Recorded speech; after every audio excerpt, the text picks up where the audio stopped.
Tiene la palabra la diputada Figueroa Casas.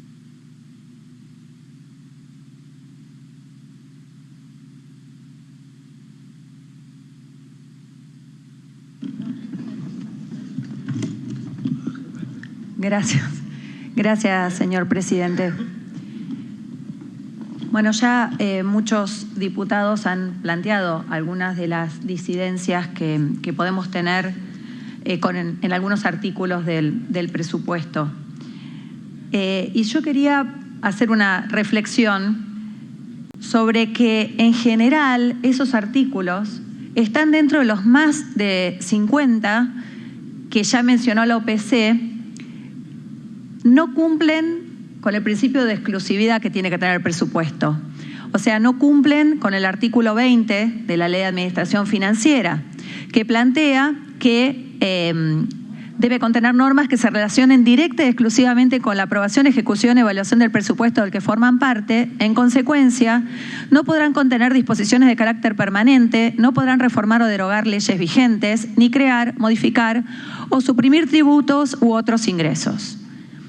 Justamente cuando se planteó la prórroga de determinados impuestos, se dijo que eso era bueno porque en lugar de incluirlos en la ley de presupuesto, hacerlo por separado en una ley aparte era cumplir con el deber ser de la técnica presupuestaria. Creo que ese ejemplo que se dio en esos impuestos sería bueno que lo empecemos a tomar en cuenta, porque además permitiría el análisis de varios de estos temas que se merecen un análisis por separado y no de todo dentro de este paquete. Por ejemplo, los blanqueos que hay incluidos.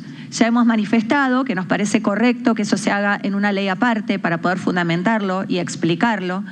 Hay un blanqueo que tiene que ver con que se amplía el de la construcción, que se había justificado en que se daba trabajo, que la construcción genera empleo a mucha gente, pero ahora se amplía, por ejemplo, a inmuebles ya construidos.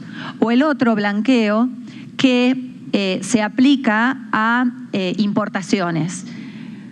Volvemos, ya lo han dicho otros diputados también, pero tenemos que tener en cuenta que los blanqueos van en contra del cumplimiento, en contra del que paga siempre, que cumple, y también genera esa percepción de no pasa nada si no pago los impuestos porque después siempre tengo una solución.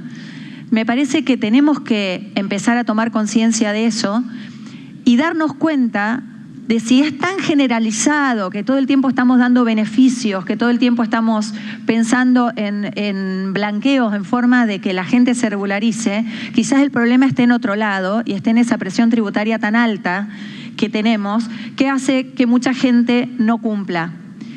Porque entonces que quiero adherir también a que algún beneficio tiene que tener el cumplidor. Algún beneficio tiene que tener la gente que paga los impuestos como corresponde. Porque si no, van a terminar pasando del lado de los que no cumplen, porque son los que al final terminan ganando.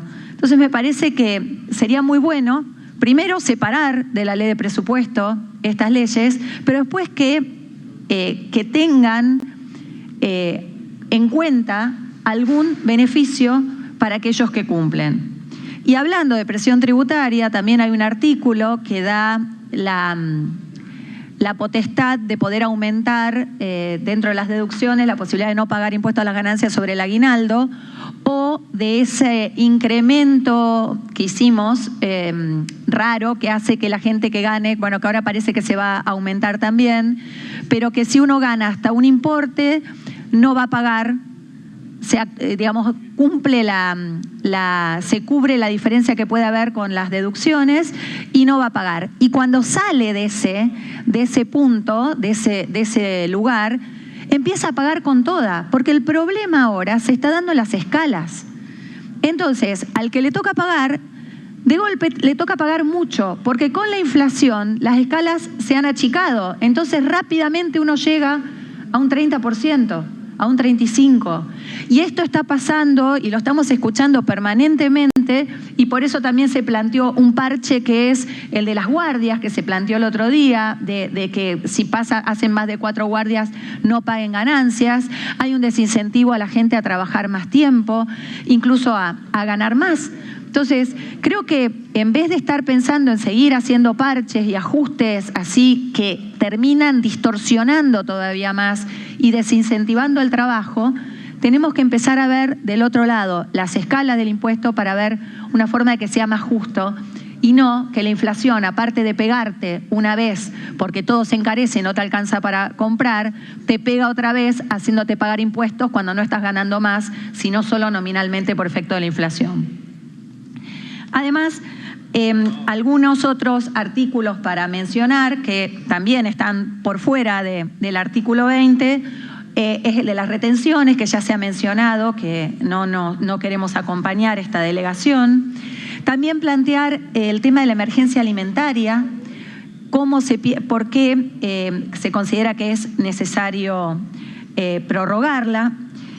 Y también en el caso del transporte, yo quería hacer mención, dentro del fondo del transporte se plantea, bueno, los importes que ya vimos que van a ser, pero hay un fondo fiduciario que es el fondo del SISTAU, del sistema, el que va al SISTAU en realidad, el Sistema de Infraestructura del Transporte, que yo veo, me puse a ver en los fondos fiduciarios que se aprueban en el artículo 49, la planilla que lo acompaña, y tiene un resultado que va luego debajo de la línea de aumento de inversión financiera de 20.000 millones. Es como que hay un excedente de 20.000 millones dentro del sistema de infraestructura de transporte.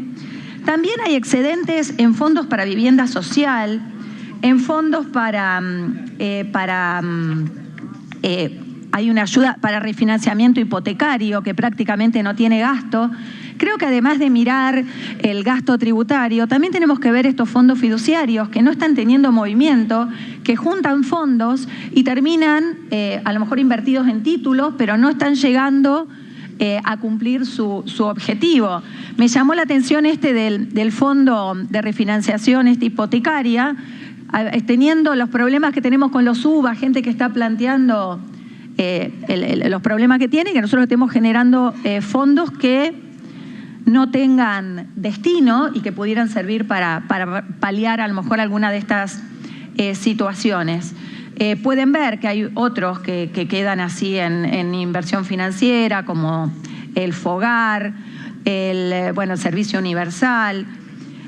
Quizás tienen destino y no lo veo, pero en el presupuesto es como que quedan sin tener ese fin. Por otro lado, yo quería sumar mi preocupación por el financiamiento del déficit.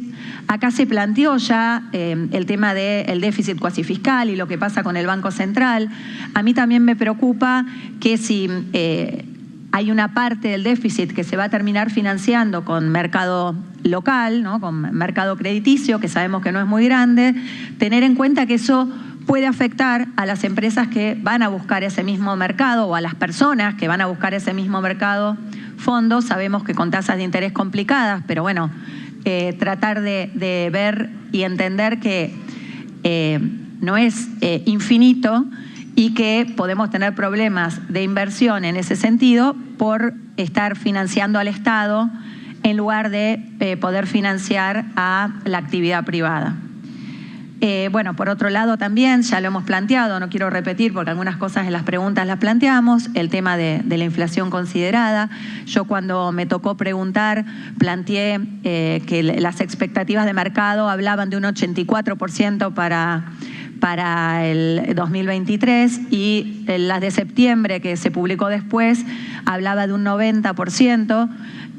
Lo dejo también pendiente para que lo tengamos en cuenta, porque es muy útil lo que había planteado, que planteó el diputado Tetaz y también había planteado la diputada Stolbizer, de ver de algún tope, alguna manera, de que este subcálculo de inflación que pudiera implicar que se subcalcule recaudación tenga un tope que pueda evitarse que se gaste en algo distinto de lo que la voluntad de este Congreso, que es quien fija y autoriza los gastos, tenga.